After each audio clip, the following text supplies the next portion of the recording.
What is up with the squad? It's such favorite team with Uncle Tendencies in the building. I got Jay Book from the J-Spot Network in the building. What's up, Jay?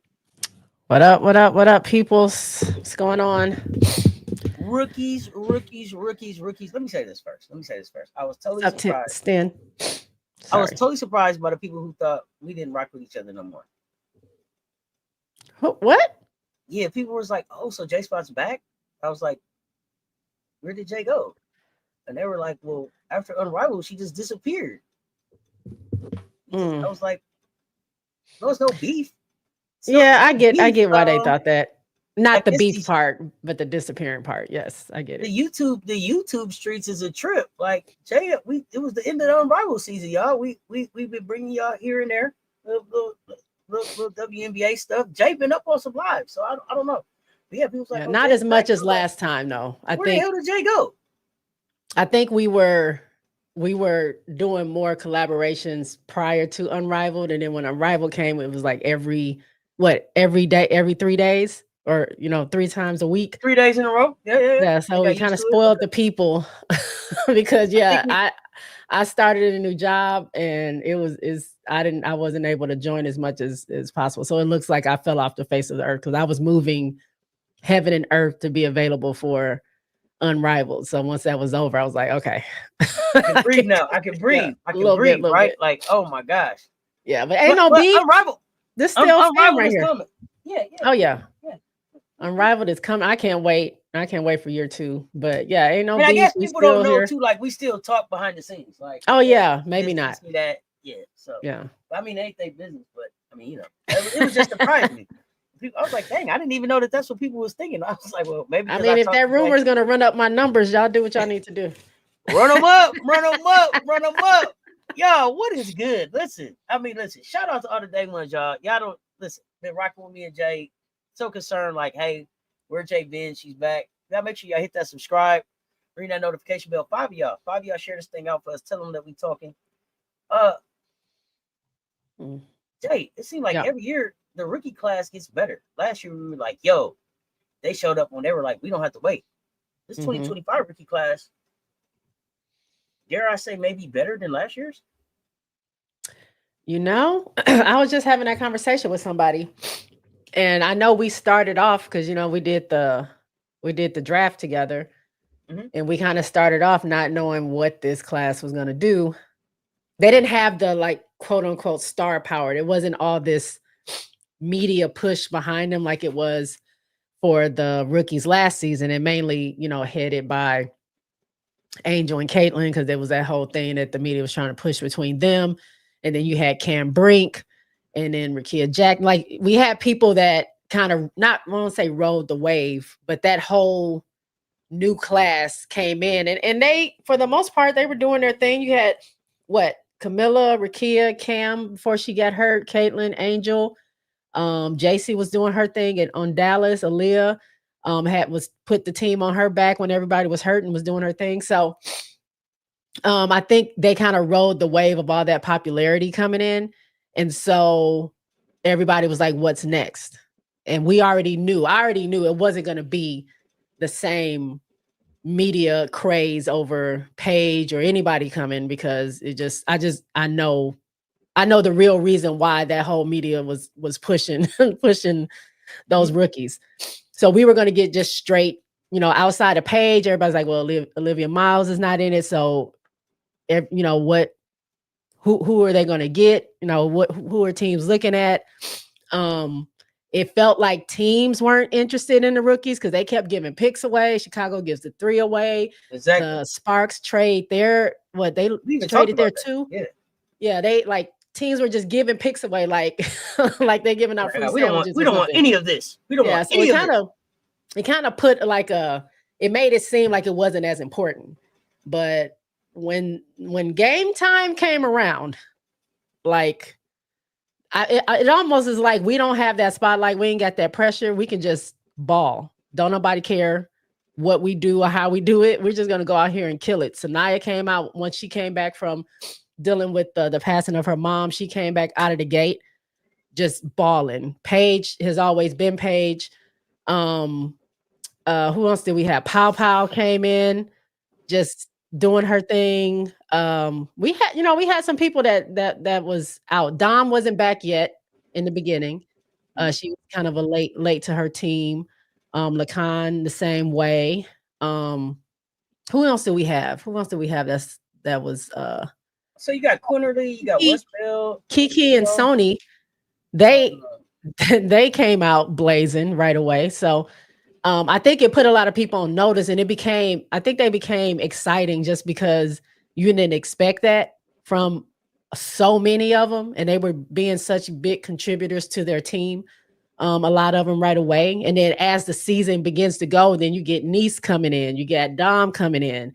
Westbelt was doing crazy stuff on Phoenix. But yeah, so it started off, but go ahead. You ended up with, I think, depth, diversity, defense, scoring. It's all in this draft. Overlooked, but I think a deeper draft. In a class that sticks different. I mean, we're gonna look at 11 rookies. We're gonna talk about them one by one. 12 because we got Malonga in there too, even though she doesn't have a card. But I thought, and we're gonna look at stats, honors, impact. We'll look at all of that. But I thought that what was interesting about this class is that it's a very good balance of domestic and international players, right? Like, even though you had a lot of international players that didn't show up, I think you go back and really look, especially if you look at like some of the rookies at like Golden State, Phoenix, Connecticut. These rookies they're not necessarily rookie age, but WNBA rookies. Some of these international players really came in the hoop. So I mean, let's get into it. Let's start here. Let's start with the one, Paige. Okay. I mean, it started with Paige. They call her a generational number 1 pick. 18.9 points. And some of these numbers may be off some based on when the research got done and what they've done right now. So, just blame it on time of research. But 18.9 points, 5.3 assists, 3.7 rebounds, 33 games. She shot 46.7 from the field, 33 from 3, 88 from the line. True shooting percentage of almost 56%.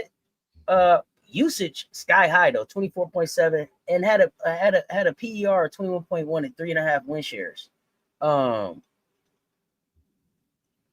She made history with a 44-point game on 80% shooting against the Sparks. I mean, Paige is out, PB5 with PB5. Paige gonna Paige. Fastest rookie to hit 500 points, 100 assists. 8th rookie in WNBA history to start All-Star game. Rookie in the month of June and July. Carried expectations that were, coming in, I think they really were trying to act like Paige was going to the championship. I don't want to move to Quinterly just yet. I think Dallas did a good job finally finding the balance between Paige and Enrique. I think that was just something that they had to figure out. Yeah. Can Dallas build a roster where Paige's brilliance translates into wins, do you think? Yeah, I think they can. I mean, I think we saw flashes of the success they could have if if she's utilized the right way, if they have the right pieces around her, and then just the system that she plays in. So I think sometimes it's off, but like you said, once they figured out how her and Enrique could play together, it Mhm. was I think that was the start of something that they can build on. I mean, I don't know if Enrique will be there next season, but just in general, I think Dallas, if I mean, I think Kurt Miller is bright enough to try to figure that out. But it just depends on what they do, because sometimes these GMs or coaches don't do what we think they should be doing Exactly. and how they build around. So it's a toss up, but I think the core, the young core they have is something they can build around. I think they can be successful with that, with Paige at the head. They had her like with this savior like hype, like Paige was coming to save the Wings. Mm, Did she surpass that with her rookie production? The hype? I think so. I mean, I didn't hear the whole savior thing like necessarily. I Oh, think I think Dallas was not in a great position last season. They dealt with a lot of injuries similar to what they did this season. Um, it was crazy for them to be a playoff team and then to fall off the way that they did last season. mm, So I think they were excited to have Paige, because Paige is a great player in my eyes. I think the youth and her basketball IQ is something that is needed there. So I think she lived up. I mean, like I said, I don't know about the savior part, but I think she lived up to the fact that they needed some young blood there that maybe has some longevity and consistency. They just didn't have that. So I think with the future of Dallas, I think she does live up to the hype. What do you think? You oh, you think no? I think she surpassed it. Paige showed up Yeah. like the grown up in the room for me, right? Like, I Yeah. go back to I was serious about, and I don't know if you saw when I was talking about the first time that I saw Paige. What I think will inevitably end up in Chris not being there anymore. When I saw the presser where they asked Chris a Mm, question about Enrique, and mhm. he said whatever he said, and then she was like, "Yeah." So to answer your question, she showed up as the grown up in the room, right? Yeah. It was total Gino. It was total. It was total. Yeah. Um, because it was pretty much like, man, fuck what you said, but not without saying that. But Right. really, not what you said, homie. Um, I seen her do it twice, and it was Chris's reaction, because Chris's reaction was, "Bro, that can't be your reaction when she's checking you at the table. That that can't be the reaction. That can't be Right. the reaction." She showed up as the adult, so I think for me she surpassed it. Uh-huh. I think that people underestimate Enrique and Paige's connection off of the court. Um, I think that there's a deeper bond than just basketball there, Mhm. and it could be Enrique having hype around her name, Paige having hype around her name, people having expectations.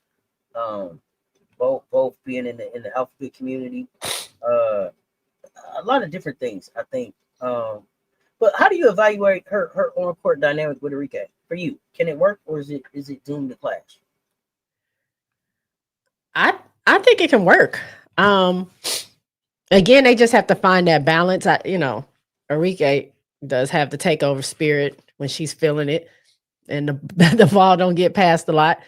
But I think, like I said before, Enrique was getting hurt. They were finding that balance. It's going to take time. I mean, to get the chemistry together, but I saw a glimpse of what that could look like. And with Enrique being vet, I don't know how many years she has in maybe 6 or 7. I can't remember when she got Mhm. drafted. But I mean, at some point, you gotta let the youth shine a little bit, because you're not gonna be there forever. You got to figure out how to make that work. So it don't matter. I mean, honestly, it don't matter where Arike goes. Like she still is going to have to play with somebody. Ain't no teams that I don't think at this point people are building teams around her. Not saying that she's not good, but just with the amount of talent that's coming in and what they have going on, I don't know in her stage if they're still building teams around her per se. Like I think she would be good in a tandem, and I think Paige is they can work well together if they're used in the right way. So I think I can see them doing okay together. What you think? It ain't no way in the world that I would break up Paige and Arike. Especially when you have two players of their talent level that want to play together, like are looking to play together, or are buying into playing with each other. When Arike's tweet, and I think I said it then, when Arike tweeted, I think it was like thank God or whatever it was when they got the number one pick. Yep. She had bought in then. And I listened all season where everybody's like, Arike got to get traded, get Arike out of there. I listened to all of that, and I kept trying to see it on the court. Like, why are y'all making Arike go? What did Arike do except try to buy in? Yeah. And we could talk a lot about last season. Last season, to me, was like, okay, who the hell was y'all pass to in Dallas? There was nobody there to really trust. Like, Secrets was hurt. Satu was hurt and then or not playing or whatever was going on with Satu. She wasn't doing it in Dallas. And then JC Sheldon, I don't think anybody. I didn't believe that move. So, I just think it was a one-off year. And then it was like I don't trust anybody, so I'm going to just do it on my own. And if I got to take the heat for that, then I will. I think that was just her approach. But when we look at Paige, before we get out of here, the 44, before we move on from her 44-point game. What made it so historic? Just beyond the raw scoring, I think. Was there anything special about that game for you? I don't know about anything special. It just felt. I remember tweeting out like, "What is Paige on right now?" Because it was just not like whatever shot she wanted to take, she had it. It didn't matter if it was a midi. It didn't matter if she drove to the basket. It didn't matter if it was a three. She was shaking and baking, rolling and doing everything you can think of a basketball player doing in a game. She was hitting all those. And it wasn't like she was selfish with it. Like, you know what I'm saying? She was trying to involve her teammates. Is, hey, if they miss, throw it back out the page. Here we go. Boom. And like someone said, like spoiled brat, super efficient. It felt natural. It wasn't like a forced thing. It just felt like, how people say, I'll take what the defense is giving me. And that's what I do. And that's what she was doing. It was like, she got so confident. She was so like in the zone where it seemed effortless. It's not necessarily similar, but I feel kind of the same way when Asia got that. It was effortless. You know how when Asia got that 53 point, had that 53 point game, and she was just like, it just happened. Like I wasn't trying to do it. It just, I had the ball. They gave me the ball. I was shooting it. It was going in. I kind of felt like that's what Paige was doing, but also trying to, get her team a win because that was a tight game. I kind of wanted her to, I think they were playing against LA. I kind of wanted her to win that game just because, or her team to win just because of just the performance. It was like that solidified. You wanted that to be an instant classic. Yeah, she is that leader that she can be on that team. She literally put that team on her back. Not taking weird shots, not taking forced shots, not like just chunking stuff up just in desperation. It was just like, I'm flowing with the game. I'm shooting. I'm reading what they're giving me. I'm passing when I need to pass. I'm getting in my spot where I need to get to. My teammates are finding me. I mean, even at the end of the game, they were like, why'd you pass that ball? Like, if you would have kept it, we probably could have won. You passing it off. But that just shows how unselfish she is. But it was definitely efficient and effortless. And I think that put a stamp on like what y'all think Paige is. Paige is that. Like, Paige is who we think she is. You know what I'm saying? So, yeah, I think it definitely stamped. shoot, for me, listen, 44, losing effort. I think back to Drip. Drip said Paige is one of the most efficient players in the game. She's not going to make the wrong pass. She's not going to take a bad shot. When you think about that game, it's just a beautiful. Paige has a beautiful game when it's just going. She doesn't think. It just flows. She plays basketball the right way. And so you look up and you're like, damn, she got 44 and it don't even look like she's sweating. Why? Because she does basketball the right way. Kind of like Joyce. Sometimes I'm looking at Joyce Edwards out there, and Joyce is like, in my mind, it looks so easy to her. And Joyce is out there like, to do. And everybody else is like working hard as hell. Yeah. Joyce is like, oh, it's in my hand. I'm just going to lay it up. Paige has that type of game. She can pull up and score whenever she wants to. It reminded me of it reminded me of the USC game in the tournament when Paige went Paige. Paige can Paige whenever she wants to. She just doesn't. And she knows it. She knows that she can just go Paige whenever she wants to. Is she all WNBA to y'all?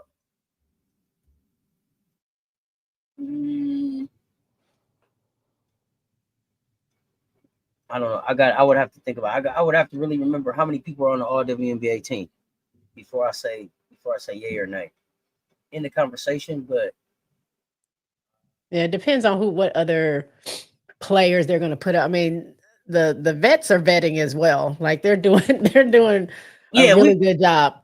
There's some vets right now. It's probably a little bit tighter this year to get into all WNBA as a rookie than it was last season, especially at her position. But you know, Dallas have been more successful. I think so. Yeah. But, I mean, I think with her performance, I think she could be, like you said, in the conversation for sure. I just don't know if I would take whoever they decided would be there. I don't know if I would take somebody else off to put Paige there. Because it's only five people that can be. Maybe second team. We'll see. I think it's only 5, but I didn't want to. Yeah. Misquote.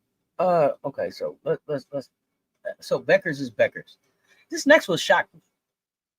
I didn't see this one coming at all. Quinterly. J. Quinterly. I called her the steal of the draft. JJ Quinterly was so frustrating for me last season because every time I was like, she gonna go off, she didn't. And then I'd be like, man, I ain't messing with JJ. And it just snapped. She won games by herself last year. And then they lost games that they never even involved her in. So JJ was interesting for me to just see her kind of really develop, but I also don't know if JJ gets this chance if Ty Harris doesn't get hurt. So I think I don't know if JJ makes her roster next year. I think JJ makes her roster next year. And if I was the Chicago Sky and I've been saying it all year, JJ Quinterly was who they should have went and got. Instead of you was gonna take a chance on HBL, you should have took a chance on JJ Quinterly. At least she gonna play defense and she gonna go score. JJ Quinterly she was taken 27th overall. And listen, she played 35 games. She averaged 6.5 points, 2.3 assists, 1.1 steals. She shot 42% from the field and 37% from three. Who can't use that off the bench? When Dallas needed her, she delivered. That girl stepped up and hooped. She stepped into the starting lineup mid-season and dropped 16.5 points and 5.3 assists over her first 4 starts. Tell me why she's not in the league next year.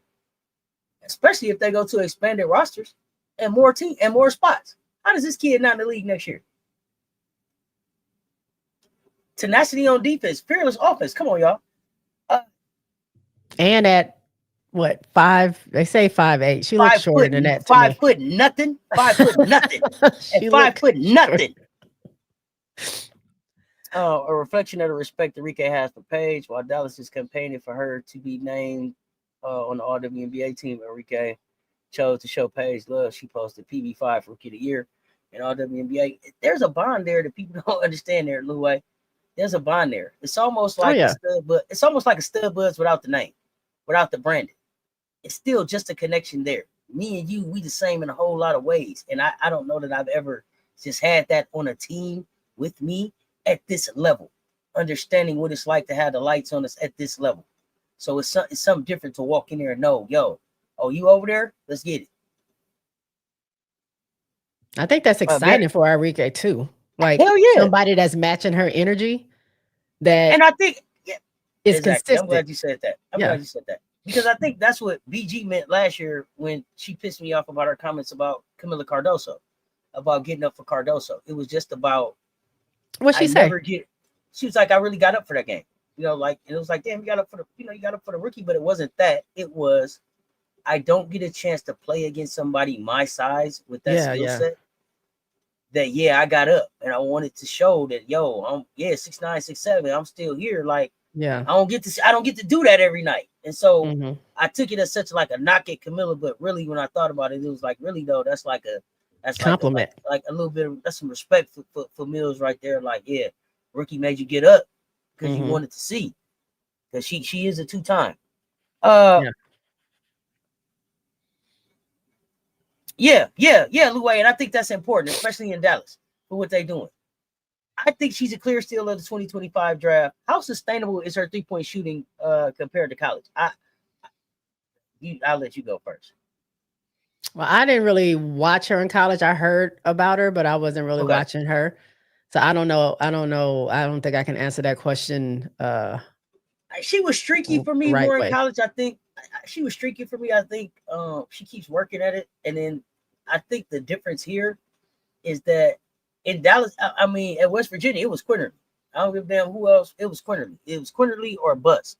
Here, it ain't her. You know, it could be anybody, and then she could just contribute. And I think that takes a lot of pressure off her and lets her hoop. I think it's sustainable in this type of environment. I hope that she's back here. I don't know that she's I'm not saying that JJ Quinterly is like a starting point guard in this league, but she's definitely a rotational type of spark that can step in and start when your point guard is down, and she's not going to waver coming off the bench. Her height and decision making is a huge disadvantage. Her height could be a disadvantage. She won't get any taller by next season, but she can definitely improve her decision making and IQ with watching film. So, and I think she can make a roster next year. Me too. We got players that are getting took off the floor right now because they can't defend.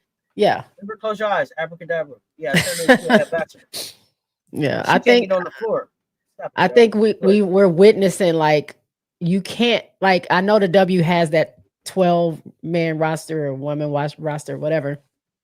I think they expand that, or, maybe not next season, but, at some point. But I think it's more evident than anything. Like, you're so quick to discount and like cut these people because you have to maintain a roster spot. But just think about how clutch they are when your back is against the wall and you don't have, you ain't got nobody else. So you got to, like, when they lost all their starters, everybody was hurt. You had JJ, Zaza, and Paige. I forgot what team that was. Was it New York? I can't remember what team that was, that they lit them up. Like, lit them up, all because they had an opportunity, like, all because they were given an opportunity and they answered the call. It wasn't like they went out there and flopped. They went out there and answered the call. And I think teams look at that, and I think they're getting a little bit wiser to say it was Phoenix. Okay. They get a little bit wiser to say, I might not be so quick to cut a JJ. Like, you may look at her and be like, okay, she only got these many points average.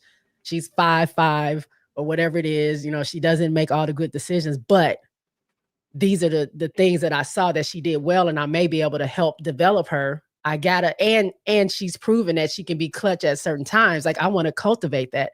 So hopefully the W moves in that way, but I think coaches are also thinking in that way too. Like, don't discount it, because if you lose your whole, put all your eggs in one basket, and you lose your whole bench, who you gonna go to? I mean, you lose your whole starters, who you gonna go to? Like, you got to be able to depend on and count on the people, and it may be the least likeliest of people that you think are going to come out and do that. I mean, again, we haven't gotten to Sayia, but her performance, just, hey, I'm gonna give you a chance, check this out, bring her in the game, she lights it up. So I think JJ is one of those people that they would think twice about cutting. I think she can make a roster with 2 new teams coming in as well. Hopefully that makes a little bit more room for people like her. that, you know, she has a time, or is given a time to prove herself that she can be a long lasting player. Like I heard who I was watching Minnesota, and they were talking about Natisha Heidemann and how her journey had been, and she wasn't really given all those opportunities. She got cut a few times, and they kind of let her go, and finally a team took a chance on her, and she's been in the league, I don't know, almost 10 years, or maybe a little bit under that or over that. And look at her performance. Like, take a chance on these players. Like, don't just discount them. And I think JJ is like one of those people. Yeah, I think, and we'll move on from JJ after this, but I think the other thing that I don't want people to discount is that now JJ is set 1 year in the dub, but also behind Paige, watching Paige, also with Ty Harris. How has that helped her grow as a pro? I think she looks different at the end of the season than she did at the beginning of the season. I hate that she went down with the injury, because I think she would have showed a little bit more. I think she would have showed a little bit more growth. But definitely for me, one of the steals of the draft, and I thought that Chicago should have made a move for JJ, because I thought that JJ could have got the ball into the bigs and been a little bit more of a settling and scoring type of point guard for them than HBO gives. Because I don't think the HBO should be playing point guard, and you could have maybe allowed HBO to slide over to that scoring guard and had a JJ and HBO as a second unit coming in with E. Williams and them. But I'm not going to spend a whole lot of time on Chicago today. Who we got coming up after Quinterly? WNBA Sports Highlights. What's good, fam? Aziaha James. What's up? Mm-hmm. What were your thoughts on Aziaha James? Aziaha James made me have to go back and give the North Carolina State coach some credit, because I've been saying Sayia Rivers, you basically you got a Gamecock foundation, but Aziaha James doesn't, and both of those women showed up pros. Both of them showed up pros. Taking at number 12, 7.4 points, 2.8 rebounds, 1.6 assists, 34 games, 39 from the field, 32 from three. Inconsistent. She got some of that microwave scoring ability. She can just get hot. Yeah. She could just get hot, and that can be helpful for a team. But the thing about Aziaha though was the historic. Do you remember her historic game? Did you see that game? Which one? Who did they play? What was it? Remind me. It was a game where she went 25, 5, 5, and 5. She's only the fifth rookie in league history to do that. 25 points, 25 rebounds, 5 assists, 5 threes. Phoenix. No, it wasn't Phoenix. I was going to say Washington, but I don't think that's it either. Did I watch that game? 25, 5, and 5. I feel like I might have. I try to catch as many games as I can. It's not necessarily ringing a bell, but I've been impressed with, not necessarily impressed, because I watched her a few times play play in college, and I saw what she was kind of capable of. I was just wondering how she would do Phoenix in the W. Phoenix. It was Phoenix. Phoenix. Right. It was Phoenix. Phoenix. I said Washington. It was Phoenix. Okay. She actually had 28. She actually had 28. Okay, that's what I saw. 28. She shot 50 from the floor. And 55 from three. Yeah. She is the talent that she has. Like, the thing is, like, these rookies, they're not afraid.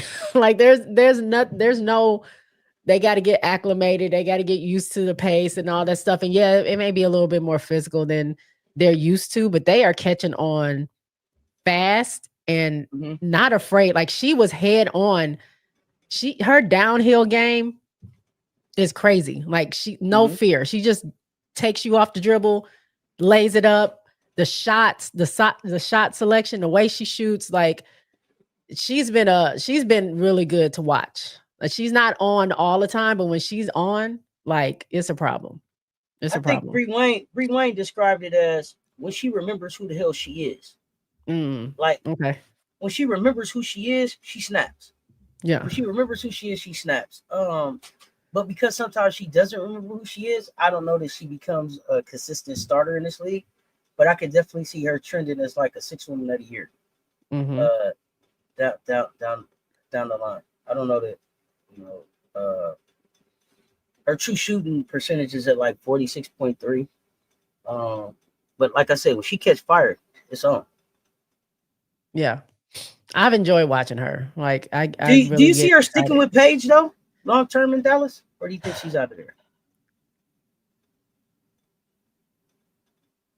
Y'all let us know in the chat too. What do y'all think? Do y'all see her sticking with Paige? What y'all think? I think so. I mean, I like the bond that they have, her, JJ, and Zaza as the three rookies there. And like I said, that little run they went on, those couple of games where they were just dominating everything, especially the one game where they just ran through Phoenix like that. It kind of shocked them. I think that's what happened. They didn't really think that that was going to be anything. Like, oh, okay, we're just going to come in and play. We ain't got to put maximum effort. They got 3 rookies starting. Ain't no big deal. And they shocked them. And it was too late. By the time they caught up and realized what was going on, it was too late for them to do anything about it. But I don't know. I mean, I can almost see her either being picked up by an expansion team. Like, it's going to be interesting how they do it with these two teams coming in.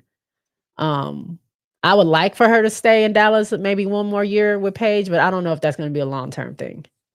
Is she definitely one of the 6 that you protect when you look at this roster? I would take her because I believe that she could be, definitely good for me, but I don't know. I don't know if they're going to move in that direction. You got to protect Paige, right? Mm-hmm. You got to protect Enrique. Mm-hmm. You got to protect Maddie. Yep. You got to protect Lee Yuru. Oh, I forgot about Lee. Yeah. Right. Okay. So then, are you protecting Diamond Miller? They probably won't protect Diamond.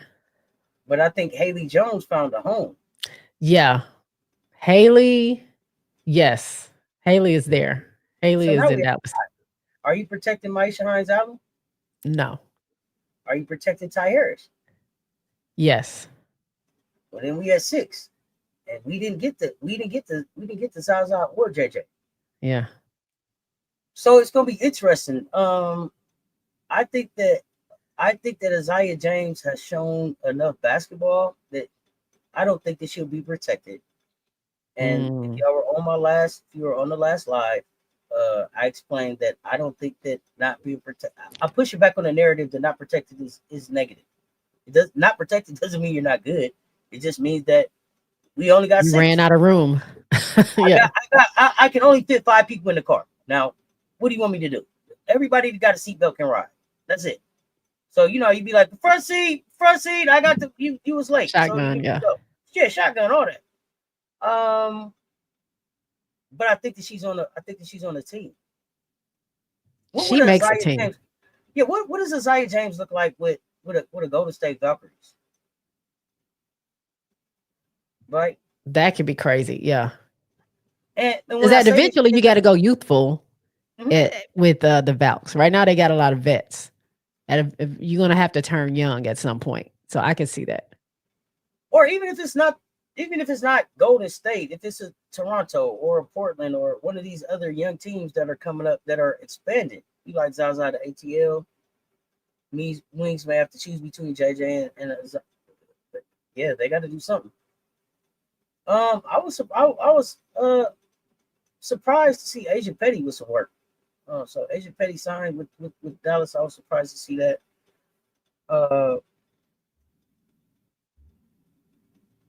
January Sports Highlights. What's up, fam? Who we got coming up here next after Aziaha James? Again, I just have enjoyed the youth, the young talent that's in the league this season too. From what they what they had to do down in Dallas to what they wanted to do in Washington. I'm just loving the way they brought the young people in. Aneesah Morrow. My girl. So this is gonna be an interesting one, and I'm gonna let Jay talk about Aneesah because I got questions. Here we go. But I will say this about Aneesah. Everybody tells me that Aneesah's a dog. I don't think that Aneesah's a dog. What I like about Aneesah Morrow is she's a fighter, and I think that's different than a dog. And what I like about Aneesah is everything that they asked her to try this year, she was willing to try it. Right? Like I've seen her grow up. I think she's matured. I even like what she's doing with her look. Look like she changed up her lashes. Yeah, She she let straightened the her lash hair. go. Thank She straightened goodness. her hair. I mean, she's coming into her grown woman, and I love to see young people grow up, and she's not afraid. Like whatever it is that they're asking her to go do it. And I keep joking around, but I am serious when I say like this kid is playing a position that's like a 3.5. She's not a 3, she's not a 4, and I'm glad that they haven't locked her to the 4. They got her at like a 3.5, and she's carving out a little niche. She's carving out a little niche. I don't know that I would. People have been trying to compare it to like the niche, the little niche that Angel has carved out for herself. I'm not willing to go that far, but I feel like she found a little groove in Connecticut. So I'm interested to see how she grows. But this is your girl. How do you feel about her rookie year? I have a question first. You Oh yeah. said there's a difference between a fighter and a dog, and she's not a dog, she's a fighter. What's the difference? Uh, Angel's a dog. Okay. Angel's a dog, right? So coming in, I'm checking everybody. I'm holding you accountable. I'm gonna be accountable. I'm finna go break some records. I'm not gonna be denied. I'm here. It's announced. You know I'm in the building. Aneesah's a fighter. Like she got here and it was like, okay, you here, but now what you gonna do about it? But I like that. Everybody don't have to be a dog. To me, Angel's a dog. You don't teach that. It's the talking, it's the chirping, it's the going after the biggest one. I don't see that in Aneesah. It was times this year where and I think it's just pure size. Like you're not gonna be able to battle with a 4. You're not gonna be able to battle with a 4. But what I see Aneesah doing as far as a fighter is like, I'm not gonna be denied. So what if you haven't seen anything like me before? You can't box me into a 4, and if you don't want to let me be a 3, you're damn sure not gonna deny me. I'm gonna fight and claw and scratch my way into this, and you have to figure out what the hell I am. But I ain't going nowhere.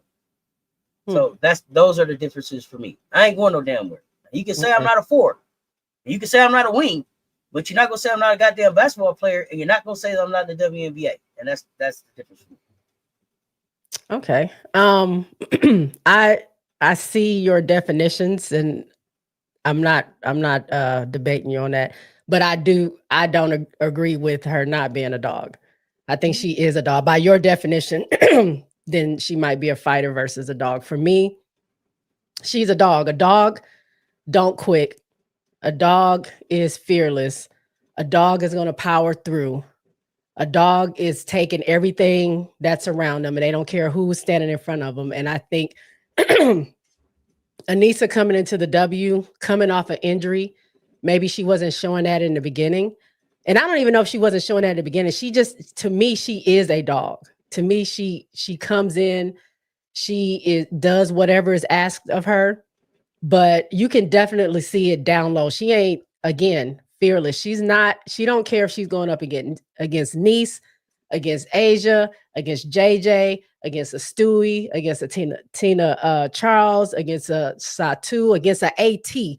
When she bumped up against AT and neither one of them moved, I was like, she ain't scared. Like AT would normally send somebody across the court because that's just how powerful she is. And Aneesah just took it. And I think she actually scored on her. I'm not saying she takes out an Asia. I'm not saying she takes out a Satu. None of that stuff. Because it's a difference, skill and who she's going up against.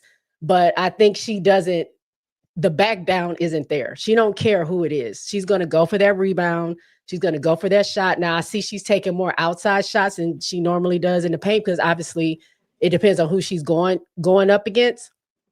But I think dog is just a mentality. It's just an attitude. It's just the way you play, the way you live your life. And I guess if you break it down by nuance, it could be a difference between fighter and dog. But I just think for me, I think Nice falls in that category for me as a dog. But I mean, I think she's had. Sorry, I swallowed my drink and it's been bothering me over here the wrong way. But I feel like she I know she was coming off an injury, so coach wasn't really giving her any minutes. She would come in, maybe play 2 minutes, maybe play 5. But the way that she has earned her spot, like, I don't know what's going on. Sanaya is not in the starting lineup. Aneesah is, even though they don't play the same position, but it's just how the dynamics have gone through. Yes, they lose, or not necessarily lose, but Olivia Nelson-Ododa is not playing as much. I think she has an injury at this point. But at one point, she was coming off the bench and Aneesah was starting. I think it's just her motor, her drive. And with each game, she was doing better. And it got to the point where I think I had did the research. If she played more than, I think it was like 10 minutes or 12 minutes, she was the leading scorer of her team, or she was in double digits or whatever. And it became a constant. That's kind of what she was doing. Now it's kind of ebbed and flow over the course now.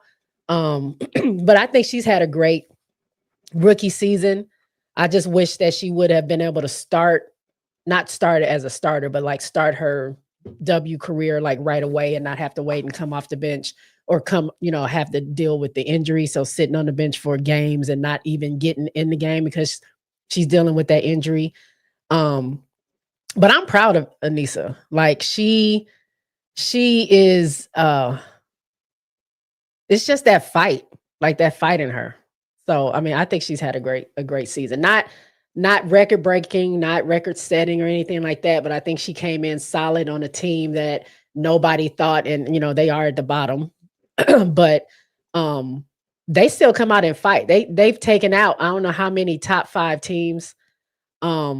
They're just like a surprise team to some people because I don't think they realize at times how they can heat up. And obviously they were better when Marina comes in because that's their leading scorer. But it's been several times that Aneesah has been the leading scorer, has been the leading rebounder. I think she's helped set the tone on a lot. She's good on defense. But I'm proud of her rookie year so far. I mean, yeah, good rookie season. It's fortunate that she's on the team with Tina Charles, because if she's not on the team with Tina Charles, she's not even one of the 6 protected. You don't think so? Roster. No, you would protect Tina Charles, but Tina Charles can't be picked up because she's been court twice. You would protect Aaliyah Edwards. You would protect Layla LeCon. You would protect Marina Mabry. You would protect Olivia Nelson-Ododa, and you would protect Sayia Rivers. She wouldn't even be protected on this team, right? So I think she's had a great season, but I think when you look at it, I don't know that this is the team that she's going to end up on. I think it's great that she got a chance to play behind Tina Charles. I think that what Connecticut is doing now is like, we're not playing for anything, so we're letting everybody kind of get some run, and we're seeing who people are. Some of these players need tape out there so that teams know who they are so teams know who they are when they get ready to do the expansion draft. But I think she's just one of those players who it's a wait and see. But like I said, she's gonna keep fighting and scratching and clawing to be around this league. But again, as well as she's done this year, if Tina Charles hadn't been already scored twice, I don't even know that she's protected on this team. So I don't know how much longer Tina Charles is staying though. So I don't know if I necessarily agree with that. I get you, but where's this team without Tina Charles this year? No, I mean she's a living legend. So to have her on the team is definitely a benefit. I'm not saying throw away, but Tina has made it known, like, look, I don't even want to play these many minutes. I want the youngsters to go out there and do their thing. I come in, do my thing, put my little, sauce in the game, and then I'm going on the bench. My shoulder, I need to get ice on my shoulder. Like that, I ain't made to be doing this right now. That's what I'm saying. She's lucky that that's where Tina Charles is at in her career. Because Tina Charles is there is at that point in her career because she's already been court twice and she's 36 years old. If this is a few years ago, yeah, she's in the expansion draft. And again, y'all, the expansion draft is not a negative thing. Look at Walhalla. Look at Walhalla. Like that team is made up of players that were 7 through 12 on somebody's roster the year before, and they're in the playoffs this year. So it's not a bad thing. It's 144 spots, 156 spots in here, whatever it is. I said it before. Like they're not bad. There's not bad players in this league. There's bad chemistry makeup. There's bad roster makeup. There's mismanagement of teams. There's bad coaching. But they're not really bad players. But I just, to me, like I said, she's not a 4 in this league, and that's nice. You want to go out there and do your best against Asia, and do your best against Angel, and do your best against AT. I appreciate that. I appreciate that fighting you. But you going out there and doing your best, does that impact winning? Could you be the 4 that would carry us against them to go to the championship? You going out there doing your best, does that lead us to a championship through Stewie, through Asia, through AT, even through Nafisa, through any of those people? I don't think so. So for me, I want to see her be able to grow and develop at a 3 or this 3.5 that they're trying to play her at. But yeah, did you say 3.5? Yeah, because I think it's a different kind of role that she's doing. She's a 3 on one side of the floor and a 4 on the other side of the floor. Mm-hmm. So, hey y'all in the chat, I see y'all. Waterfall. You JJ. Said, look at what am I looking at? What am I looking at Bree Hall for, Louis? Oh, help me out. What she said, there are a lot. I don't know what you mean there. There are a lot of what ifs. The circumstances are what they are. Individuals have to deal with them one way or the other. Look at Bree Hall, for example. I don't know. Yeah, you gotta explain that a little bit more to see. I'm lost right there. But while I'm waiting on that one, Louis, let's see who we got. You got anything? Oh, wait, you got anything else on Aneesah? No, I honestly think that she is. It's hard to tell what the future of Connecticut is just because they literally lost everybody. You don't know who's staying around next season just because CBAs and all this other stuff. But I feel like she can be the future of Connecticut. Her, Sanaya, I don't know if they keep Rhea Marshall, but I don't even know. Well, personally, I think Marina would want to stay there, but I think career-wise, we don't know if Marina gets traded off since she wanted to trade so bad before, or if she goes somewhere else or whatever. So I think they're sticking with the people they know have to be there, and that's what they're going to go with. Aneesah and players like Sanaya, Lacan. I think they make a really good team as a core, and I see her growing with Connecticut. Now, if she gets she's not protected and she gets, she goes to Portland or she goes to Toronto or somehow she ends up on some other team, I think she's going to grind and put her stamp on whatever team she's going to. So let me say this too. There's also no way that I believe Aneesah Morrow is the same height as Sayia Rivers. There's no way I believe that. I don't. How tall is Sayia? They say they got Sayia listed at 6'1". I don't believe that Aneesah Morrow is 6'1". I don't believe that. I think she's closer to like 5'11". I don't think she's 6'1". I don't. When she stand next to Sayia Rivers, you think they the same height?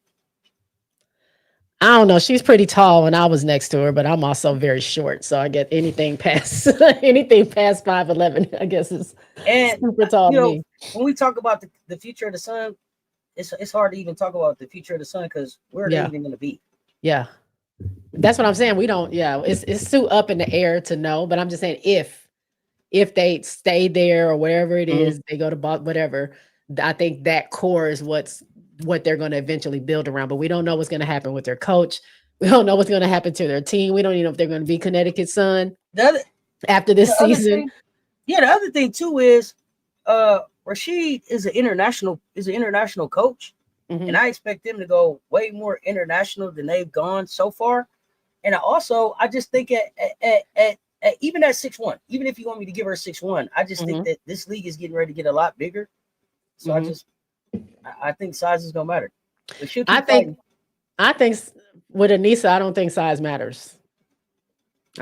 She's gonna perform whether she's 2 inches shorter than 6'1" or whether she's 6'1" or 6'2". That's just what I think. No, and I get that, and I'm not gonna say that I don't think that she performs. I think that she performs the same way that she did. So here's my thing. This is what I'm saying. I've been saying the same thing about Aneesah Morrow since the last year at LSU. She can have a double-double or not. It doesn't impact winning. So, and that's where I'm at. Yeah, but you say that, but we've had conversations as well as when we bring up Angel, like they're not winning either. But you can't deny what Angel does on that floor. But this is what I'm gonna say. This was my pushback. What? Angel won games that Aneesah couldn't win at LSU.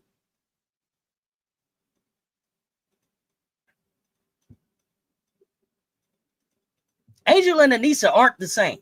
No, and I know everybody wants to be like, "Oh, double queens." Their engines are different. Yeah. Their engines are different. Their doubles look different.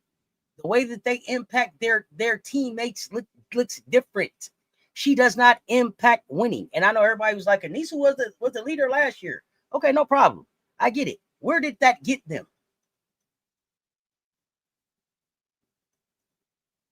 I don't know if you can put that. Okay, I'll let you have it. If she's the leader, if she's the leader, who do I put it on? Okay.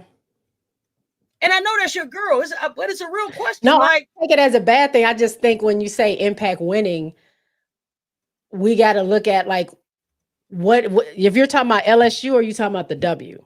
No, I'm talking about LSU. I mean, we can even look at the W. Like I said, I don't feel like she has a double. I don't think that she has a double that's like, oh, hey, she cooking. Hey, they really finna get at it. When Angel's cooking, everybody's involved. Aneesah could go get a double and don't nobody else have to do nothing. Yeah, she just got a double. I think on the leadership point, I agree with you as far as that. Not that Aneesah isn't a leader, but I don't think Aneesah has stepped into her full leadership role, even on LSU. That's kind of what they struggle with. Who is the leader? Is it her? Is it Foe? Is it MK? Like who took that spot? Because we know Angel is a natural born leader, no matter where she is. She don't care if she just got there, or she don't care if she's the rookie. Like you said, that part. On that part, yes, I would agree with. Just gameplay, period. Go ahead. Go ahead. No, go ahead. No, I was just saying gameplay, period. I just feel like Aneesah offers a lot.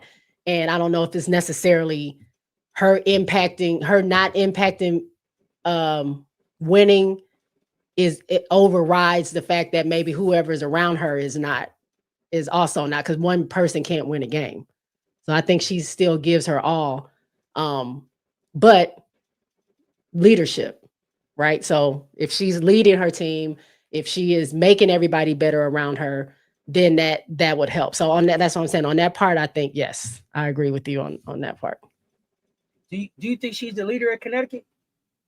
That's what I'm saying. I don't think she's reached her leadership era yet. Oh, you think she's going to grow to the leadership at Connecticut? I think she can. With the core that you decide with the core you said you was keeping there, you think she grows to the leader of that group? I think she can be. Oh, okay. I think she can. I don't think so. I don't see her. Yeah, I don't see her telling Sayia Rivers or Leah Edwards or Lacan. I don't see her telling none of that. I don't see it. But I'll be surprised. Listen, y'all know I like to come tell y'all I was wrong. But yeah, I don't see it. I don't see her. We'll see. No, I don't see it. We'll see. I see Sayia Rivers getting ready to be the leader of that team. I see Sayia Rivers getting ready to be the voice on that team. It looked like Sayia and Layla to me, and some Leah Edwards, but we'll see. Yeah, I think it's Leah Edwards stay, but yeah, yeah. And you don't got to necessarily be a leader. You know what I'm saying? You don't have to be a leader to have a. You don't have to be vocal to be a leader either. To have a good basketball career. Yeah, I don't see her leading a whole lot with my example either. But I'll keep watching. I mean, I don't think anything is certain right now. At least some people jump out of the gate like that. I think Aneesah is a slow burn type of player. I think we're going to look back in a couple of years and see that. Yeah, she's that.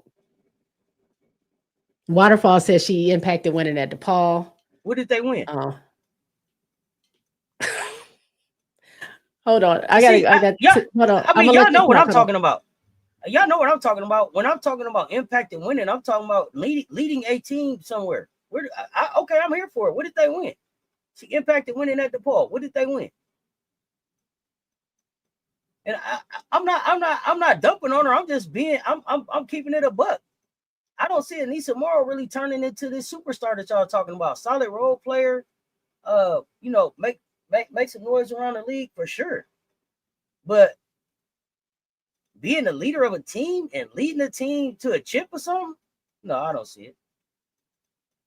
Being the face of a team, no, I don't see it. But I mean, tell me what I'm missing. Tell me what I'm missing out of her game. Like, to me, her ceiling is like Robin. But y'all keep telling me that she's Wonder Woman, so there's that. Coach Moki told her she needs to start speaking to become an effective leader. Well, we'll see. If they players were raking double doubles like Moore was, they were impactful what? Winning games, making positive contributions. Everybody can't be Nova. But impactful on what? She got double. So she got a double. What did it lead to? See, here's the thing. I'm not playing basketball just to be playing basketball.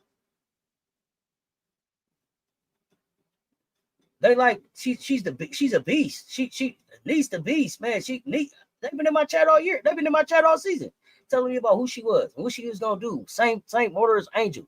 She finna do the same. No, she's not.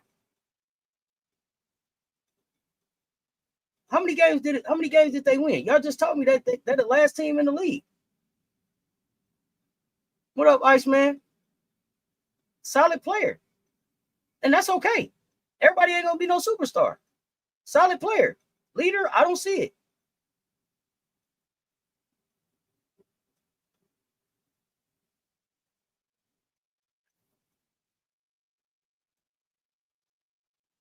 But I mean, I'll wait. Y'all can tell me.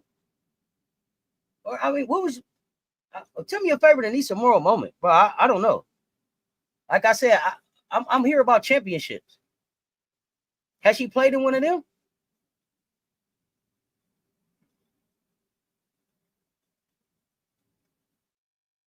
I don't know. Y'all gotta let me know.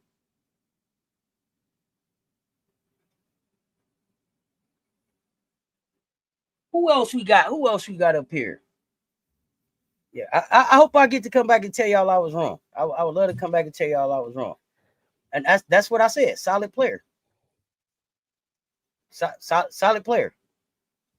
That to me, that sounds like journeywoman. Move around. He was here for a good time. Loved you. Yeah, but I don't have her get no statue. Okay. Who's next? Who do we got next? Yeah, not too many people go from solid player to superstar. I agree. Only time will tell. Iceman. Hey, Iceman. Lue. Who else is out there? I think I said everybody else. Sayia Rivers. Yay. Let's talk about Sayia. What a way to start the rookie year. Mm-hmm. You're gonna have to go back and look at her accolades from DePaul. I won't compare her to Angel. I didn't say she is Wonder Woman. I'm not. And here's the thing: when I'm talking, I'm addressing everything that I've heard about a player in my chat. So if you didn't say it, that's fine. Somebody said it. And what I'm saying is, I don't see it. I don't see it. I don't know what accolades you're gonna tell me at DePaul she got if it's not a championship. Hey, great benefactor. That's all I'm saying. Y'all get on me because I'm like, she's just a solid player. It's cool. You're a solid player.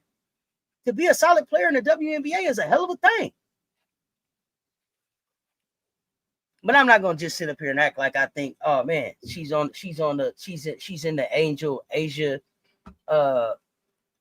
conversation. I don't see that right now. Can she carve out a nice niche? Please do.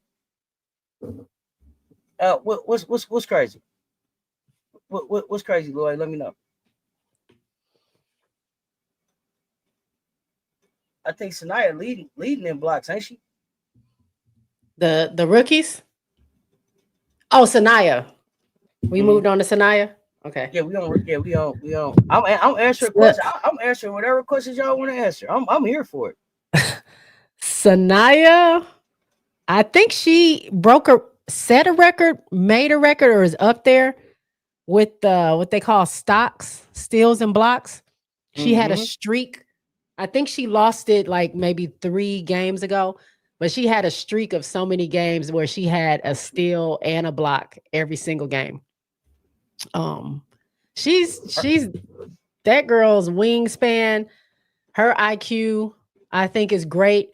I think again, I saw her play North Carolina, at what is it? Not North Carolina, North Carolina State, right?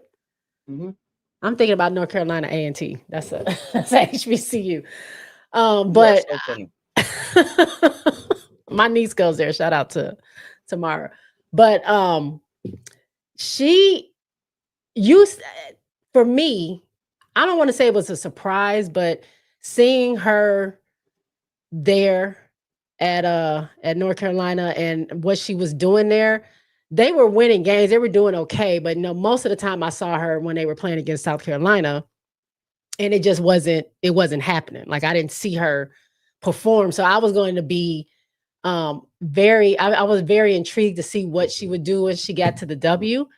But not only is it her game, like her play on the court, but she has so much personality that I didn't realize she has. And the fact that the W recognized that too, she got a lot of shine during All-Star, not even being an All-Star, but she was representing the W during that, with a lot of different brands and the W themselves. I think she became an automatic star for the league. But she can also back it up with her play. She is relentless. Her game translates amazingly. That's not somebody you can sleep on. Her defense is crazy. I'm just proud of her. I wasn't recognizing that in college, but I wasn't watching her like I watch like people at LSU and South Carolina and stuff like that. But she's that girl. Like she's been great for them. Like I said, as soon as she came back from dealing with the personal issues, she came back on a tear. And I think she was coming off the bench. By the next game, she was a starter. Like it was that instant. And so I mean, it's misfortunate like how they had so many injuries and things going on. And she was carrying that team when Marina was out. Her and I mean, not carrying, you still had Tina Charles, but like I said, Tina Charles she's not playing maximum minutes, but she was definitely prominent during that time and kept them in a lot of games during the time that Marina was out. And it just became like when Marina comes back in, because she can be a volume shooter at times. It was just like the cherry on top. Like once everybody is hitting on all cylinders, like she's just free to do whatever it is that she does. And it's dope to watch. So I think she's having a very, very successful rookie year. And although she may not be talked about as much as Kiki or Sony or Paige, I think she still is amongst the best. And she's already making her mark in the W against the top in the W in some of the things that she's doing on the floor. I agree. Let me say this real quick to JJ579 so we can get this out the way, because I see where y'all going. Here's the thing. It would be disingenuous and off-brand for me to sit up here and be like, oh, but Niece is the second, she's second in double-doubles in the NCAA. Just like I sat up here and told y'all that girl's records didn't mean nothing to me. Don't tell me nothing about her till she get a chip. I can't sit up here now and be like, oh, Niece got these records. That's disingenuous. That's not what I'm here about. I'm here about chips. I have told y'all from the beginning, I don't care about no records. I'm here about chips and jury. That's all I'm here about. So when I say don't impact winning, she don't. And it's not a record that you're gonna show me where I'm gonna be like, oh yeah, because records is meant to be broken. So I'm not gonna sit up here now and be like, oh yeah for her records. and then tell y'all that I don't give a damn about the other girl records. Records don't matter. Records is made to be broken. What keeps you in the book is the chips. And that's what I talk about. She's part of what's coming with the youngins, outspoken, unapologetic, testing the boundaries, making new boundaries. She's a baller. Much respect. Who you talking about? Sanaya? I wish Sanaya would have been able to start from the beginning of the season. Yeah. I wish she'd have been able to start from the beginning of the season. But I'm looking forward to what she does for the rest of her career. She's gonna be a star in this league. Oh yeah. Yeah, she's gonna be a star. She's already on her way. Absolutely. Who we got? Who else we got? Who else we got? Te-Hina Paopao.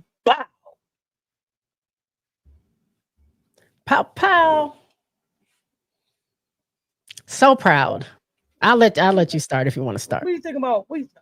I scored the most points in one season in the Mormon League. No one ever talks about that. Mondo, get off the chat, bro. I mean, Paopao came in 18th overall.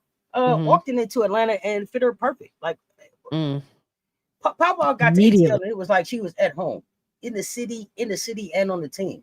She's averaged only about 6 points, 2.3 assists, 44 from the field, 41.6 from three. But she's been the steady hand and the floor spacer. Dondo developed what? Anyway, smart playmaker. Flirted with a trip dub against Dallas. Championship pedigree. Shows up. Carries over. Gamecocks is a standard and we pros. She's on a playoff roster. And depending on how Alicia Gray's injury goes, we may see more of Paopao. I want to see more of Paopao. I like the way she studies the team. And it's still some things that she's got to learn in this league. But I think Paopao did enough this season to put Atlanta in a situation where they got to make a decision. Is this going to be Jordan Canada's team or is it going to be Teina Paopao's team? I would lean towards Teina Paopao. I don't think, depending on what Smesco wants his offense to look like, I don't think he could go. I don't think there's a wrong answer. They just got to make a choice. Records are good, but the chip is why they play. She will not be breaking in rebound records as long as Angel is playing in the dub or Angel gets hurt. She got some time for that, but not right now. I think the most valuable thing that Paopao brought to Atlanta was her poise. I love the way she just settles the team. Starter potential. I think she's and I think her championship experience is what translated into this rookie year of her being able to step in with Canada and then we're hurt and not panic. But what did you see out of Paopao? I agree with you. Like, I think she came in seamlessly. Like, it's almost like the offense was like made for a player like Paopao to come in because, and I think everyone bought into it. What I loved about it is the day she got drafted. I remember, it was either the day or the day after. It was the day after. Ryan Howard tweeted out, like, can somebody get in contact with Paopao? I need her to call me. Like, they were already on it. That's our rook. We ain't even went through preseason yet, but that's who's going to be on our team. It seemed like it was an instant, like, welcoming her in, and she came in and just did what she did in college. Like, she flipped a switch last season. You can tell she did a lot of off season work. Worked on her handles, worked on driving to the basket, not just being like, I'm gonna hang out and run a little bit offense, and then when you need me, I'll shoot a three. She was way more involved in the offense. She can take you off the dribble. She can go downhill. She can shake and bake. Like, she really worked on some stuff in the off season to be ready. She wasn't the same player 2 years ago as she was when she was leaving South Carolina this year. So you can definitely tell she put in the work and it translated. Like, literally, she don't look like a rookie out there. She looks like she was just part of Atlanta. They trust her as the point guard. And And like you said, she definitely does like calm it down. Like she has, and that's what she did in South Carolina. She was like the calmness. Like, I know we all amped up, but let's slow it down a little bit. Let's run some offense. Let's figure out where we need to be. And she's doing that for Atlanta. And in Atlanta, doing what they're doing as a team, bouncing right now between 2 and 3 with the Aces. But I mean, they made such a big improvement over last year. And Paopao not getting swallowed up in that, because it could be easy to just park her on the bench and then you just let your vets and whoever else is on the team go for it. But she's been involved in it. She gets playing time. She's been there at the end of the game. There's several games that I've seen where they're trying to get her the ball to see, to get her the last shot. Sometimes it just depends on who's in the game. Obviously, Ryan Howard or Alicia Gray is going to take that. But I think it was a time where Ryan Howard's out or Alicia Gray, something was going on with her. I'm not really sure, but they trust her. And so that's a big thing for a rookie to come in and get the buy-in of your team. She looks happy. She looks free. She never looks nervous. She never looks like she doesn't know, like she's in a deer in headlights and like she caught out there. So I think, again, she's having a great season. She's playing her part on that team. I think her role is just going to grow as she grows with whatever team she ends up with. I could see her being in Atlanta for a while, for sure.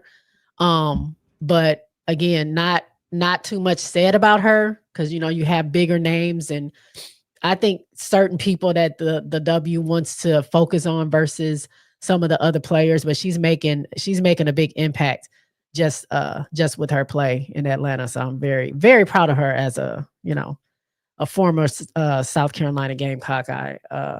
I'm very proud of Paopao, because we didn't know for a while. We didn't know what her future was going to be.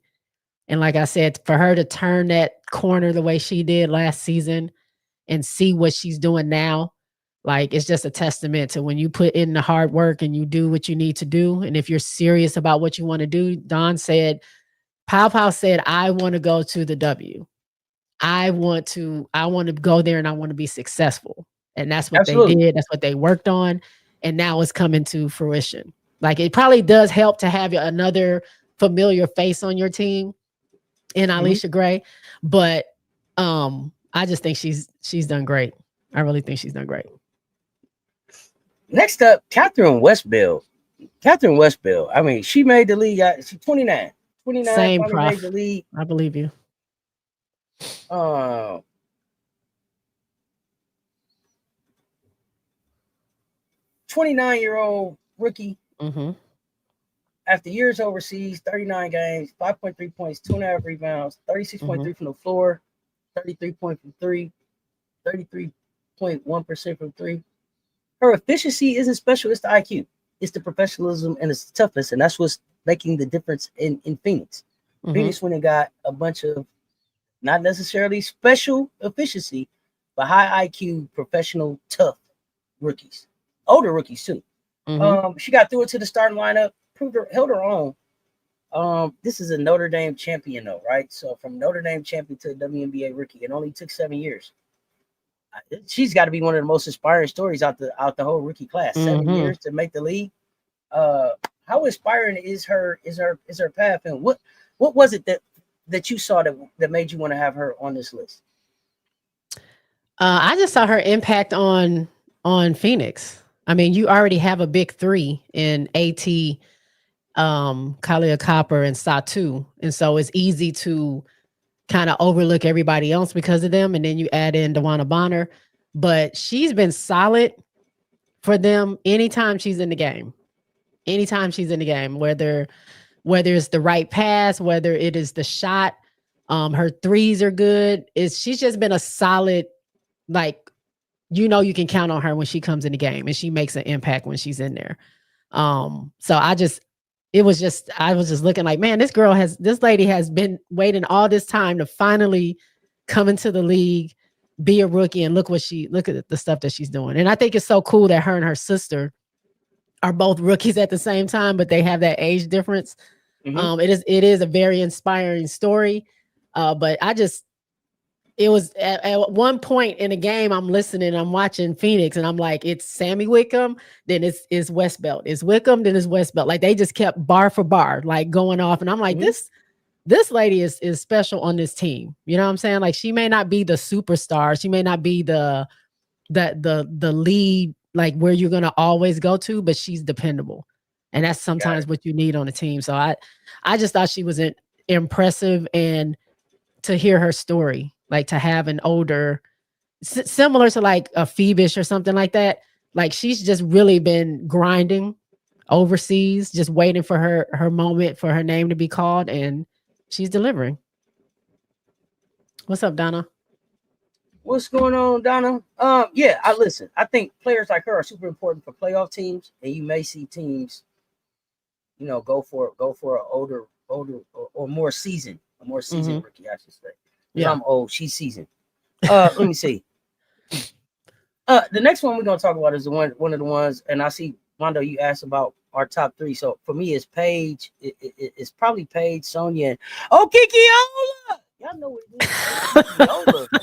Kiki Iriafen. buddy. We gotta talk Kiki Iriafen. Like I said, I don't even call her Kiki because it's too many Kikis. Is it Kiki Rice, Kiki White, Kiki Vanderway? I don't know. But if I say Kiki Iriafen, Vanderway, that's old school. You know Kiki Iriafen came in the league, body slam. Who did she body Sophie. slam? Sophie. Body slam Sophie and ain't look back. Body slam Sophie and ain't look back. This is like walking in, and how they tell you, hey, you walk in, you hit the biggest, baddest bully in the mouth and let them know you here. She walked in and was like, before you hit me, let me show you something. Bah! I'm here. And my name is Kiki Iriafen, man.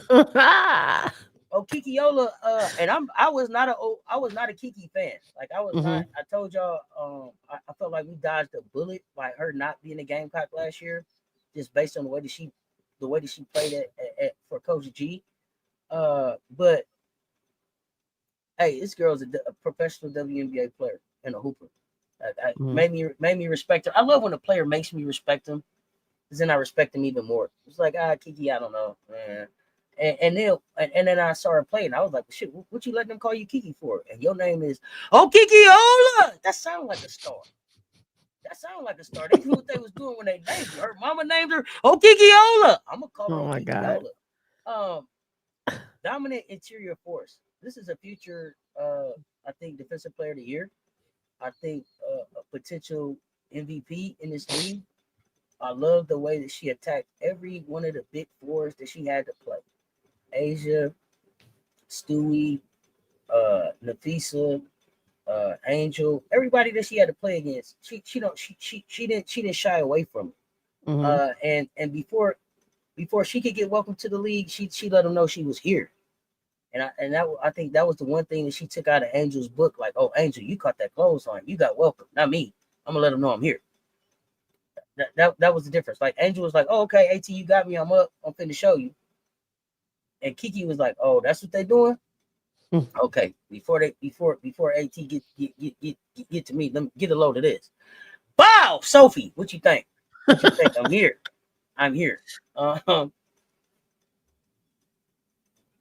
Oh man, this kid's ceiling. I don't even know what to do with her ceiling because I didn't see it coming. They doubled down with that fourth pick on her, and she became a double machine. 41 games, 13 points, 8.6 rebounds, 49.3% from the floor. And maybe this is what I talk about impact and winning. When your double doubles impact winning, Kiki impacts winning. And I think that's the difference for me and Aneesah. And maybe it's just Aneesah getting on the team where they'll let her move like that. So we'll see. But I think listen, her true shooting percentage is at 55.6. She got a 17.7 PER, 3.2 win shares. She's an all-star, all-rookie honors, tied the Mystics rookie record with 6 double-doubles, a stretch of 4 in a row, 4th in the league in rebounds, top-tier offensive rebounder at 10.8%. She's got power, mobility, and versatility that we don't really see. She can bang inside, switch off on guards on the perimeter, and I think she's one of the most valuable young forwards in this game. So that's why I say, Kiki Iriafen. What you think about Kiki Iriafen? I like Kiki. But okay, real quick. You said she tied the rookie record with 9 double doubles. Mystics. Oh, Mystics. Okay, because I was like, Angel got like 12. I think her rookie, Mm-hmm. like she broke the record at 12. Um, Kiki is a surprise because I watched her play a little bit um with Stanford, and then I saw her play at USC. And USC was like very interesting because she's playing with Juju, and we know Juju is that's who's going to have the ball. So I think it was like them trying to find her spot or where she can be productive. Mm-hmm. She had that one good game when after Juju went down. She did really well, and then she kind of like faded off a little bit. She was still doing what she was doing, but it just wasn't. I don't think it was as effective. And then when she's in Stafford, she's playing behind Cam. So I never really saw her like really do a lot. Like I thought, okay, she's number 4 pick or whatever. Like I think it's just based off name and based off the teams that she's been on. But I didn't really know what she was gonna do. But for her to come into the W and do what she did, like I think it surprised a lot of people. Someone said, I think it was Atlanta commentator. No, I think it was a coach. Oh, Sandy Brondello from New York said Kiki is a way better WNBA player than she ever was in college. And you don't hear that a lot. Like you usually see their potential in college, and you're like, okay, now we see what they might do in the W. But it was the opposite for her. Maybe it's the Vanderveer a Coach G systems, because I didn't see it for Cam either. I was like, yeah, what? But let me say this real quick too to Marty Holmes. Here's the thing. Here's the thing. We don't got to. You don't have to do anything you don't want to. If you don't want to compare, people don't. I enjoy a comparison. It lets me get a different lens on what people see in other players when they give me an example to look at. But if it's not something that you're not comfortable with, don't. Because we don't got to do nothing. We don't got to do nothing. But we are, because we chose to. But if it bothers you, just don't participate. That's all. That's the thing. You ain't got to do nothing. Well, back to Kiki. I don't know why y'all be. Because some of the stuff that just people say is like, here's the thing, you grown. You grown. You don't got to do nothing. If you didn't want to compare people, if it was bothering you, move around. We're not up here because we got to. We up here because we wanted to. Nobody made Jay come up here. Jay hit me up and said, you want to talk rookies? Yeah, let's talk rookies. That's why we're here. Words matter. I'm pushing back on all that this year. I say, Kiki Ola was bluffing folks out here big time. She was basically holding back some. You think so? Why would she something? Why would she hold back? Tell me. Anyway, what up? I think I mean, Louie will let us know, but I think it was the opportunity was there. Like she was, whatever Sydney did, and I think he's great with young talent. Obviously, how he was running his offense and how they looked so successful. I think she knew what her job was. She knew where to be. She knew what was asked of her. And it was like solid. It wasn't like she's playing behind anybody. Even though you had Shakira Austin. And I don't know, was Shakira, how was it? What was going on? Was Shakira hurt when they first got started? Her and Sony? I don't remember. Shakira was hurt to start the season. Okay, yeah, that's what it was. Because I'm like, she wasn't playing behind anybody. It was just like, look, this is who we have. This is your moment. You got to go.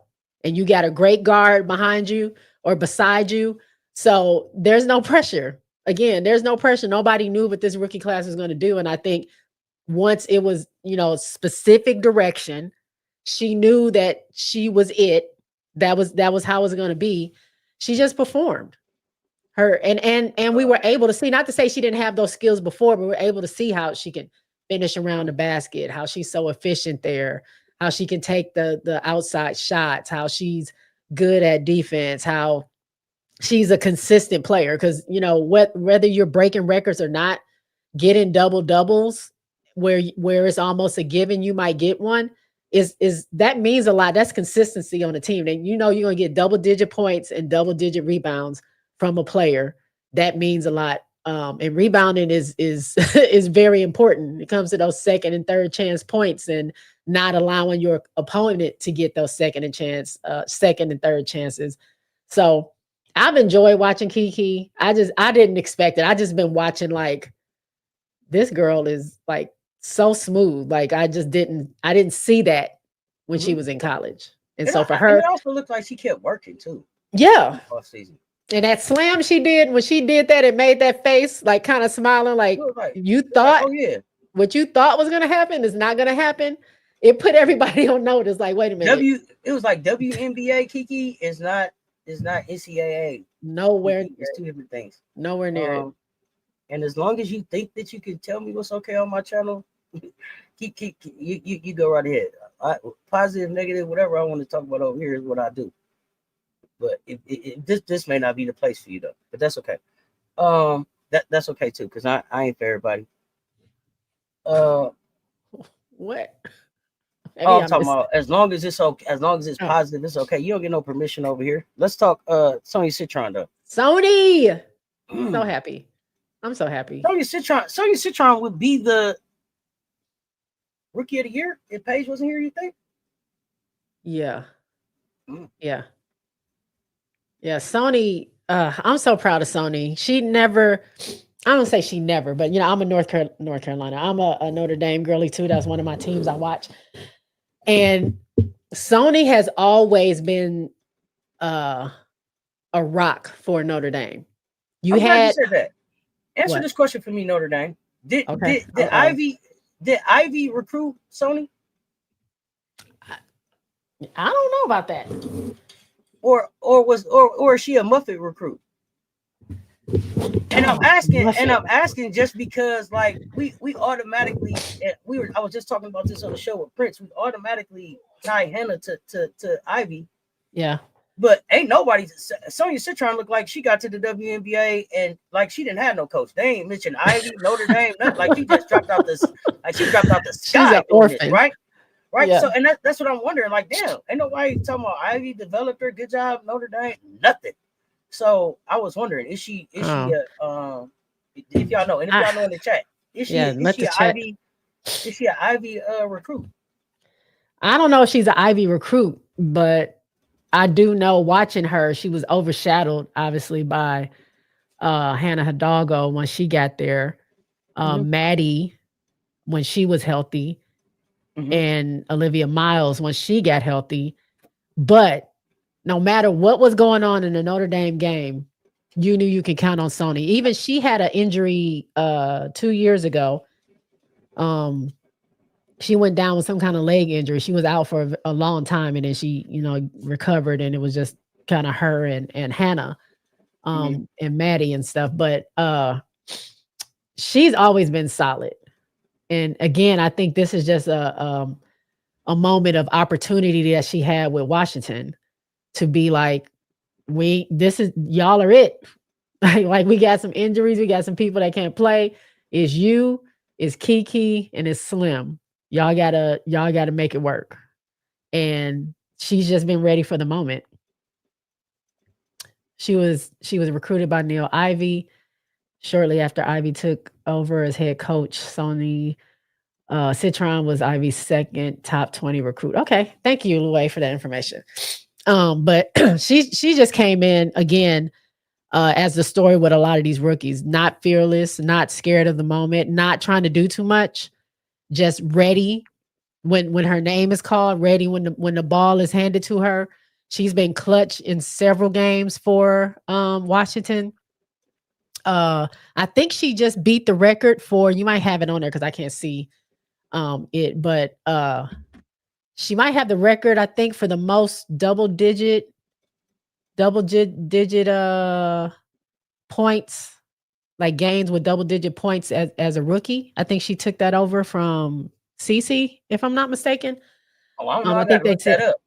I think they said that like maybe 3 games ago that she broke the rookie record for most double digit scoring games or something like that. But I think she's the first Mystics rookie though to notch the 25 and 10. Yeah. So I think only the Hoes Claws done that. Yeah, Sony's been solid. And I'm just proud of her because she's been in the shadows of so many people while she's been in Notre Dame. And to Has see her Ivy come been out to and a shine. game? She was there. Wasn't she I at one of no, their games? I don't know. That's what I'm asking. I haven't seen her. I'm always watching more than one game at a time. I think she has been. I guess I'm asking because everybody that Dawn has coached, they tied to her. I don't hear them talk about. I don't hear them. I hear Hannah Hidalgo and Ivy. I never hear Ivy tied to anyone else.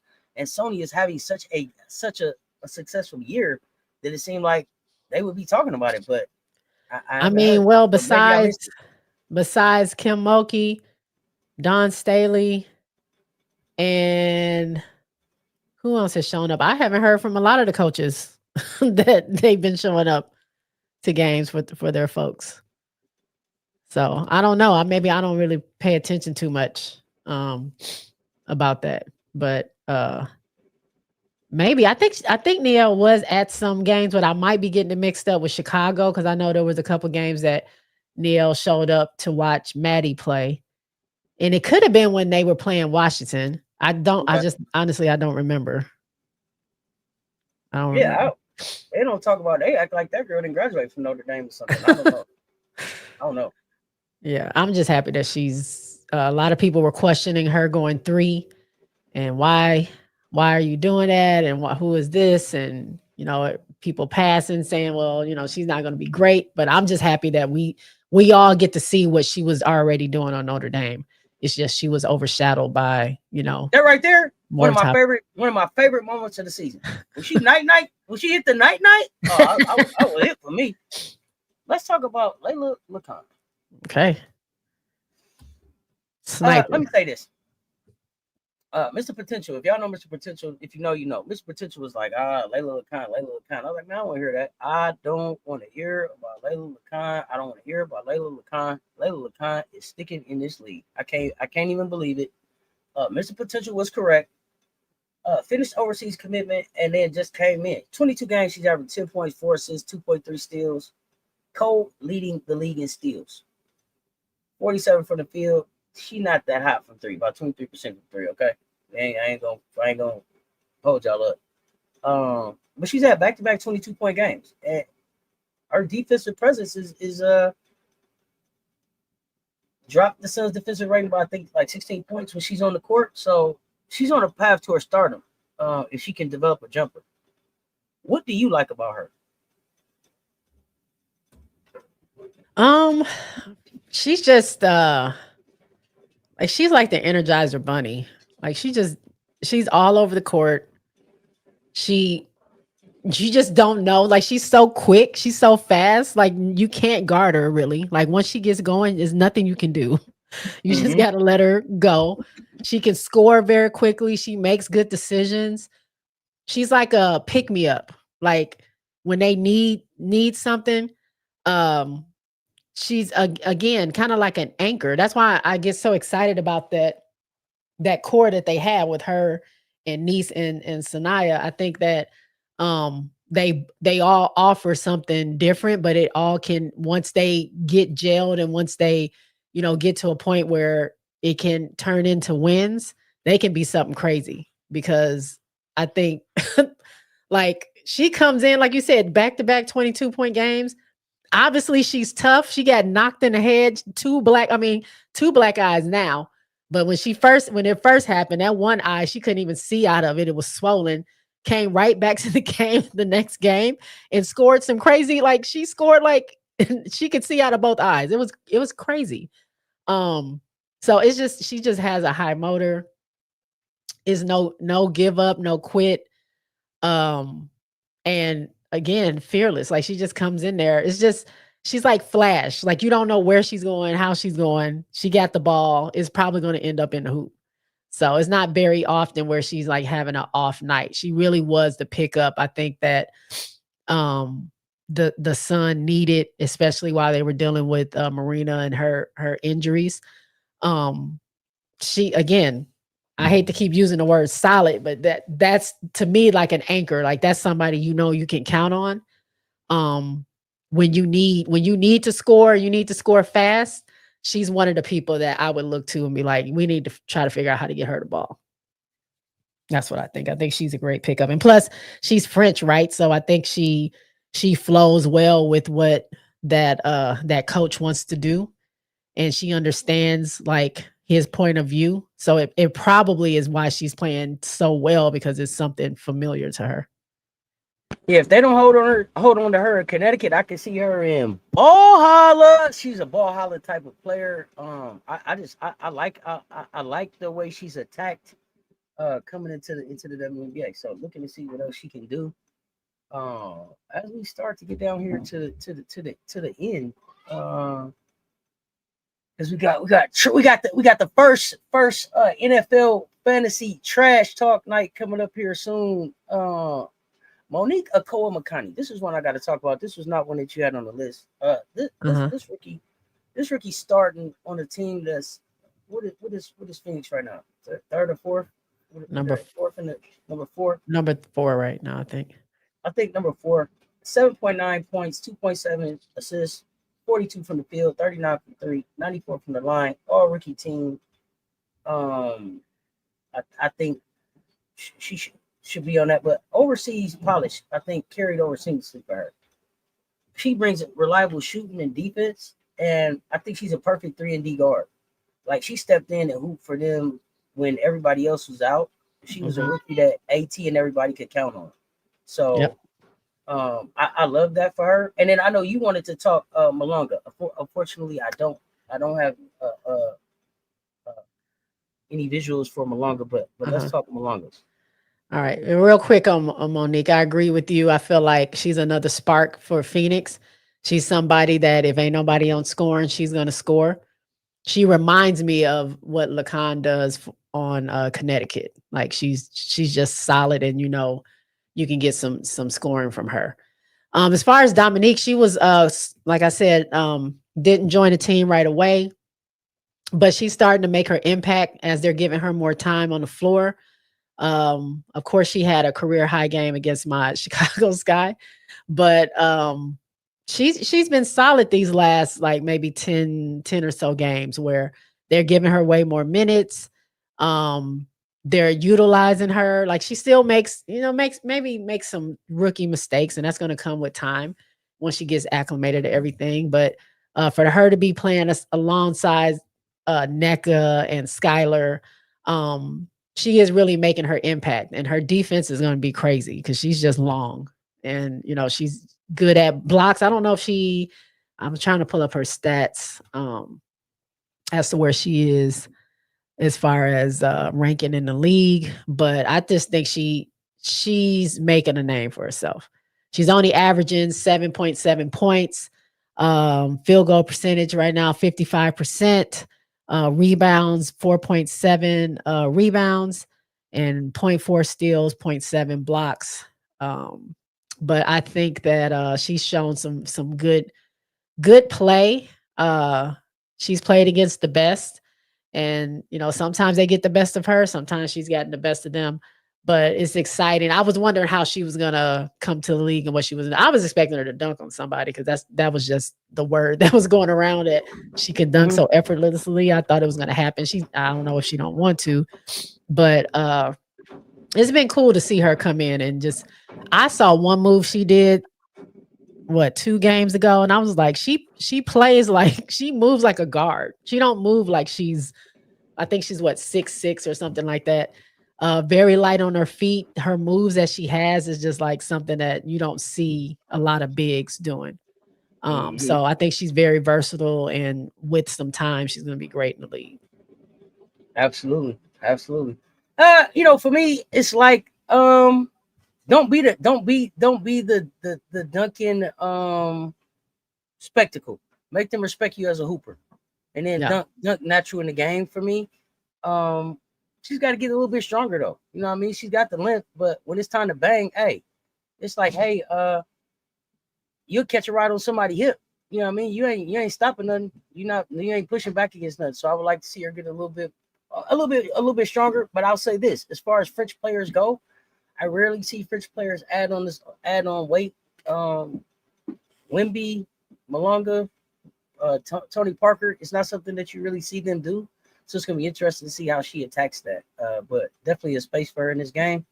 I don't know if it's Seattle. Seattle's kind of funky, so we'll see. We'll see how that happens. We'll see where that goes from there. But they got to get serious about the talent that they have up in Seattle and developing it. But they can be a really nice landing spot also for international players. You got Gabby there, Malonga there. You can definitely build around them with an Esby, so it's definitely potential there. Yeah. Oh man, this was fun. This was fun, Jay. Talking rookies. We gotta hook up and talk some hoops some more. What are you thinking about tonight's game before I let you go? Aces or just any of them? So give me all three. So you got Phoenix versus Washington. Who you got? Phoenix. And Dallas, Golden State. Golden State. Vegas, Minnesota. I gotta go with Vegas. We gotta keep the streak alive. We gotta avenge that 53-point whooping they put on us. We have not lost a game since we played them. This is primetime TV. Yeah, I'm staying up to watch Asia to drop. I want Asia to drop 40, but I don't think she is. They keep telling me she's not. She won't need to. So I got one more. Dallas. Will Dallas win 10 games this season? They haven't yet. They had 9 and 32. Can they get to 10? I mean, it's possible. Okay. It's possible they can beat Golden State tonight. I mean, Dallas is one of those teams you just don't know what they're going to do. I don't think so. Billy's back in Ball Holla. Not in Ball Holla, they can't. Oh, they're playing in Golden State. Okay, yeah, that's a little bit more challenging. I don't think so. Not that one. I think they can. How many more games you said they have? 3 games? 4 games left? Let me double check. How many games they got. I think everybody has around. I think the most is Chicago and LA with 4. Where's Dallas? Let's see. So they got the Valks. Yeah, they got 3 games left. They play LA. Golden State, LA, and Phoenix. I don't think they get to 10. I think it's possible. I think they might be able to get to 10. They on the road at Golden State. It's hard to win in Valhalla. They on the road at LA. LA is in a must-win situation. They better close. If they can't close Dallas in LA, then shame on you, LA. And then and then Phoenix comes to town. Yeah, I don't think so. Yeah, but I think Phoenix, they might be able to win against Phoenix because I think that's the last game of the season. They might get rested. I don't know if they play the main players. So I'm never one of them ones that's like take the game off, play some minutes, and then sit down. But we'll see. But you know that's what they do. But at the same time, I think that some of these players are going to play because there's Phoenix has a player in the MVP conversation. So there's that. Oh. And they're pushing AT now for MVP. So we'll see. Yeah. Although I think it's Asia's MVP4. Yeah, that's my pick. I'm picking Asia every time. Sorry. Absolutely. Love me some Fee though, but I mean, until Asia's ready to give it up. Now she's my pick. I don't know if she's gonna get it because these voters be tripping. And so I think they might give it to Fee, but Asia is my pick. I think it's only right that she gets it. I don't care about voter. What do they call it? Fatigue, or she's winning too much. Like what do you mean she's winning too much? Like what does that even mean? Like she's putting in the work, she's doing her thing. Don't penalize her because she's maintaining that standard. But that's besides the point. My top 3 rookies, because I never gave them Paige. I like Sony, and I might give it to Niece is my favorite, but if we're just going off of like just performance, she hasn't played, as much as everybody else. I like Rivers. Those would be my top 3. Like that. Rivers is right there. Rivers is right there, but I think that Okikiola and Sonia, especially on a team where you got some nice 2 rookies starting for a good part of the season. I just like what they did. Looking forward. Who's rookie of the year? Paige. Okay. Paige. It was her. Yeah. Paige dropped 44 this year. So what we're saying is that records shouldn't matter. Okay. Because last year it was a lot of that record. But I've never been a record person, but I am gonna shout out this record. Okay. Shout out Rakia. I call her Kia 1K. Oh, Kia 1K, Rakia Jackson. 1,000 points. The first one out of class of 2024 to get to 1,000 points. And she wasn't even starting last year. I'm telling y'all, she a problem. Rakia is that girl. Yeah. Bend that hooper. Bend that hooper. Hey, we gotta come up with something else to hang out and talk about. Unrivaled is coming soon. Unrivaled is coming soon. We gotta have you pull up for a live. Sometime let us know what your schedule is like. Yeah, we might do something for playoffs. I might have an idea for playoffs, but we'll talk later. Let's do it. But we not beefing. I'm still around. Y'all can catch me at the J-Spot Network. If you haven't given me a sub or a like, please go do that. You can catch me, hit that bell. I randomly go live. I have my weekly show usually on Friday after before the games come on. But outside of that, I might just be sitting on the couch and I want to talk to y'all during halftime of a game, or I'm making breakfast, or I'm at the gym. So go ahead and subscribe, hit that bell. That way you know when I'm going live. And it's always dope to collab with the homie. Absolutely. You know we love you over here at Cess Talk Sports. We appreciate you pulling up. That's J-Spot Network, Cess Talk Sports. Until next time, y'all stay tuned. Talk soon.